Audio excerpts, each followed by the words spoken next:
strawberry. We talked about chocolate. And now we're going to talk about the importance of red. I love red. It's one of my favorite colors. Red foods are full of antioxidants. They're full of vitamin C. They're just really healthy for you. Fresh is always better, but if you don't have fresh, you can always make an option ones that are processed.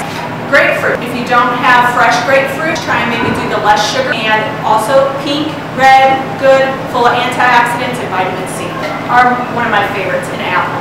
Great carbs, gives you lots of energy, and it's low in calories. And then lastly, some grapes, red grapes. Vitamins, minerals, and they taste great. And they're fun to eat.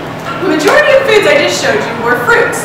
Don't forget that half your plate should be fruits and vegetables. If you think of vegetables in red, you got red pepper, beets, radishes. Those are your fruits and vegetables. They're red. Go get you some. It's Red Month. Hoo-ah!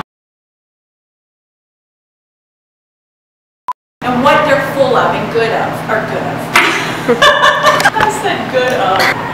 Oh man. The majority of the foods I just showed you were